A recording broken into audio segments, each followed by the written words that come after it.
அனைவருக்கும் கணித வணக்கம். இப்போ பார்க்க போகிறது 7ஆம் வகுப்புக்குரிய கணக்கு 3ஆம் பருவம் பயிற்சி 1 அதில் 5ல் 1, 2, 3 கணக்குகளை பார்க்க போகிறோம். கீழ்காணும் தசம எண்களை 3 தசம இட திருத்தமாக மாற்றுக அப்படின்னு சொல்லி கொடுத்துருக்காங்க. கொடுக்கப்பட்ட கணக்கு 3 தசம இட திருத்தமாக மாற்றி எழுத போகிறோம். கொடுக்கப்பட்ட முதல் கணக்கு பாருங்க, 24.4003. இதை 3 இட தசம திருத்தமாக நம்ம எழுத போகிறோம். அப்போ நம்ம என்ன செய்வோம்? 3 தசம இட திருத்தம்னா 3ஆம் நம்பர் அந்த இடத்துக்கு நேராக நம்ம அண்டர்லைன் பண்ணிக்குவோம்.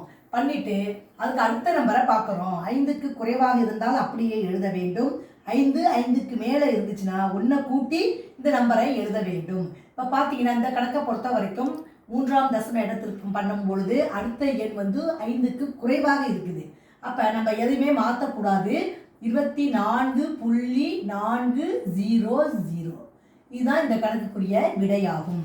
அடுத்த கணக்கு பாருங்க, 1221.234 அப்படின்னு கொடுத்துருக்காங்க. இந்த கணக்கை பொறுத்த வரைக்கும் 3ஆம் தசம இட திருத்தத்தை பண்ண சொல்லியிருக்காங்க. அந்த இடத்துல அண்டர்லைன் பண்ணிக்கிறோம். இப்போ 4வது நம்பரை பார்க்கும் பொழுது 5ன்னு இருக்குது. அப்போ 1 கூட்டி இந்த நம்பரை 3 தசம இட திருத்தமாக எழுத வேண்டும். அப்போ வரக்கூடிய விடை 1221.23.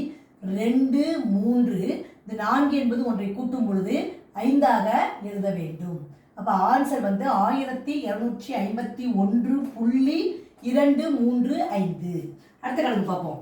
61.00203 அப்படின்னு சொல்லி கொடுத்துருக்காங்க. 3 தசம இட திருத்தமாக எழுத போகிறோம். அடுத்த நம்பரை பார்த்தா அது 0ன்னு இருக்குது. அதனால இந்த நம்பரை நம்ம மாற்றி எழுத வேண்டாம். 61.002 அப்படிங்கிறதா இந்த கணக்குக்குரிய விடையாகும். புரிஞ்சுங்களா?